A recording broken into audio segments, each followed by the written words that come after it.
Hi അസ്സലാമു അലൈക്കും. ഇതെന്തെന്നറിയോ? ഇത് കാസർഗോട്ടാറ് മാങ്ങാൻ്റെ ഉപ്പുതണ്ണി.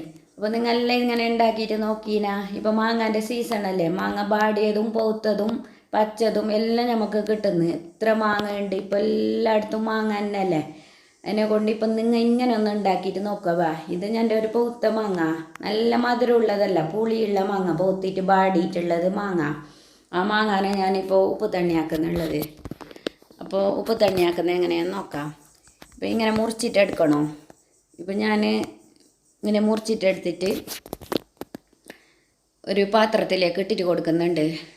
ഇപ്പോൾ നിങ്ങളെല്ലാം പിന്നെ ഇത് മുറിക്കാൽ ഇങ്ങനെ ഞാൻ ഉണ്ടിയിട്ട് ഇതാക്കാൻ കഴിയുന്നത്. ഇത് കുറച്ച് ഉറപ്പുള്ളത് കൊണ്ട് മുറിക്കാൽ കഴിയുന്നില്ല. മുറിക്കാത്ത ഇങ്ങനെ ഞാൻ ഉണ്ടാൻ കഴിയുന്ന മാങ്ങ ഉണ്ട്. മാങ്ങ പലതരം മാങ്ങ ഉണ്ടല്ലേ, ഏത് മാങ്ങ വേണമെങ്കിലും എടുക്കാം. കുറച്ച് ബാടിയതായെങ്കിലും പ്രശ്നമില്ല, എന്തായെങ്കിലും പ്രശ്നമില്ല. ഇങ്ങനെ ഒരു ഉപ്പ് തണ്ണി ഉണ്ടെങ്കിൽ നമുക്ക് ചോറ് വയ്ക്കാൻ നല്ലതാണ്. പച്ച മാങ്ങാലും ഉണ്ടാക്കുന്നു, പൗത്ത മാങ്ങാലും ഉണ്ടാക്കുന്നു. അപ്പോൾ ഇങ്ങനത്തെ മാങ്ങ കുറേ ഉണ്ടാഞ്ഞേ, അതുകൊണ്ട് ഞാൻ ഉണ്ടാക്കിയത്. പിന്നെ ഞാൻ ഉണ്ടാക്കുമ്പോൾ നിങ്ങൾക്ക് കാണിക്കാമല്ലോ. ഞാൻ അധികം ഇങ്ങനെ ഉണ്ടാക്കലുണ്ട്. അപ്പോൾ ഒന്നും ഞാൻ വീഡിയോ എടുത്തിട്ടാ. ഇപ്പോൾ വിചാരിച്ച് ഇത് ആർക്കെങ്കിലും ഇങ്ങനെ ഉണ്ടാക്കാൻ അറിയുന്നില്ലെങ്കിൽ ഒന്ന് ഉണ്ടാക്കിയിട്ട് നോക്കിയിട്ട് ചോറിൻ്റെ ഒക്കെ കൂട്ടുമ്പോൾ നല്ല രസമുണ്ട് ഇത്. പിന്നെ പച്ചമാങ്ങാലില്ലേ, പച്ചമാങ്ങാലാക്കുമ്പോൾ പച്ചമുളക് ഇട്ടിട്ടാക്കണോ. പൗത്ത മാങ്ങാലാക്കുമ്പോൾ ഇങ്ങനത്തെ ബാടിയ മാങ്ങാലെല്ലാം ആക്കുമ്പോൾ ഇല്ലേ, മുകളിൽ ചുട്ടിട്ട് ഇതിലേക്ക് നെൽക്കണോ. അപ്പാണ് നല്ല ടേസ്റ്റ് ഉണ്ടാകുന്നത്. ഇപ്പം ഇങ്ങനെ നെൽക്കാൻ കഴിഞ്ഞില്ലെങ്കിൽ ഒരു സ്പൂണ് വെച്ചിട്ട് അതിൻ്റെ ഇതെല്ലാം എടുത്തിട്ട് നമുക്ക് ഞൗണ്ടിയിട്ട് കൊടുക്കാം. ഇപ്പം ഞാൻ ഫുൾ ഞൗണ്ടിയിട്ട് കൊടുക്കുന്നുണ്ട്. ഇനി നമുക്ക് വേണ്ടിയത് മുളക്.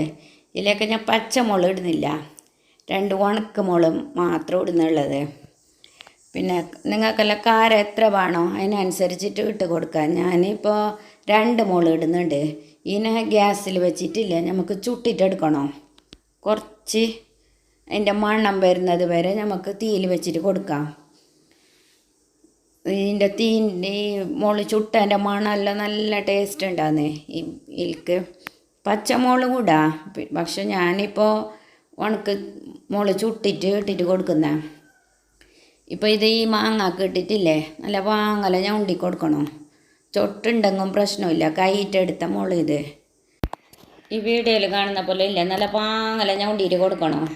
ഇപ്പം നിങ്ങൾക്ക് കുറേ മാങ്ങെല്ലാം കിട്ടുന്നുണ്ടാവില്ല, പാടിയതായെങ്കിലും ചാടേണ്ടെന്ത ആവശ്യമില്ല. അതിങ്ങനെ ആക്കിയിട്ടില്ലേ, ഉപ്പ് തണ്ണി ആക്കിയിട്ട് ചോറിൻ്റെ ഒക്കെ കൂട്ടിയെങ്കിലേ നല്ല ചോറ് കഴിക്കാൻ നമുക്ക് നല്ലതാണ്.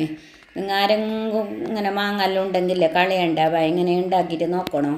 ഇപ്പം അപ്പുറത്തുനിന്ന് ഇപ്പുറത്തുനിന്നും എല്ലാം കുറേ മാങ്ങ തന്നിന് ഇക്കുറി. ഈ കൊല്ലം ഇല്ല, കുറേ മാങ്ങ കിട്ടീന് ഞങ്ങൾക്ക്. മാങ്ങ പിടിഞ്ഞിന്, മാങ്ങ കിട്ടിയിട്ടില്ലേ, എത്ര മാങ്ങ അറിയാം ഞങ്ങൾക്ക് കിട്ടിയ. എന്നിട്ട് ഞാൻ കുറേ ഇങ്ങനെ ഉപ്പ് തണ്ണിയാക്കി, പിന്നെ കുറേ ഇങ്ങനെ പച്ച തന്നെ തിന്ന്, പിന്നെ കുറേ ഞാൻ വേറെ കൊടുത്ത്. കുറേ മാങ്ങ കിട്ടിയിട്ടാകുമ്പോൾ നമുക്ക് പിടിയുന്നല്ലേ.